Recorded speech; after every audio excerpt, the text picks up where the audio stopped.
Hey, this is Alex. Thanks for clicking and welcome to this lesson on should versus must. Now, first of all, thank you to Nohera from Brazil for suggesting this lesson. I hope that I will be able to explain the difference between the two words for you and every other engVid user. Now, we have a couple of sentences on the board, and they're both using should and must in a particular way. So, in the first sentence, we have I should see a doctor, and I must see a doctor. Now, what do you think is the function of should and must in these sentences? So if I tell you, you should see a doctor or you must see a doctor, what am I telling you? I am giving you advice, okay? So in these cases, you can use should and must for advice, for advisability. Now, which one is stronger? Must is stronger. Should means that I think it's a good idea for you to see a doctor, okay? I think it would benefit you to see a doctor. If I say, again, the example I have is I must see a doctor. Generally, you don't really give advice to yourself, but in this case, it is like that. So if I tell you, you must see a doctor, I am giving you very strong advice.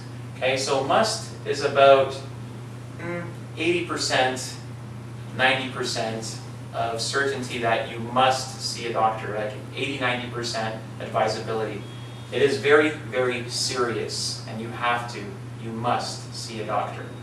If I say you should see a doctor, this is maybe about 60% advisability, where I'm telling you that I think it's a good idea. So maybe you have an earache, okay, like a very, very small, not very serious problem, but you should see a doctor. It's a good idea. It's good advice for you to see a doctor. Whereas if I say you must see a doctor, okay, it means that maybe your arm is bleeding or you just broke your leg, and if you don't see a doctor, there will be negative consequences.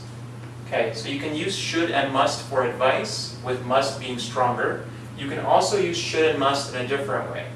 If I say he should be sleeping, or he must be sleeping, in this case, I'm talking about degrees of certainty. Okay, so you can use should and must to talk about certainty. So certainty refers to how sure you are that something is happening, something must be happening, or something should happen or must happen. So in these examples, he should be sleeping and he must be sleeping. So for example, if you come to class in the morning and your best friend is missing, your best friend is not in the class, and I ask you, well, where is John? You say, he should be sleeping, which means that maybe today, he had a doctor's appointment in the morning, going back to the doctor, and his doctor's appointment wasn't until 10 o'clock, and now it's about 8 o'clock, so he doesn't have to wake up until 9 o'clock. Okay? You're still with me, right? Now, if I say he should be sleeping, I think he is probably sleeping. So your level of certainty is at about over 50%. He should be sleeping. I think he is sleeping. Here, he must be sleeping. You are almost certain that he is sleeping. So, for example, if your best friend does not come to class, and I ask you, where's John? You say, he must be sleeping.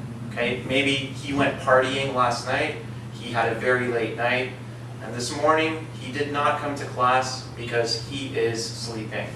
So your degree of certainty with must is much higher than should. Okay?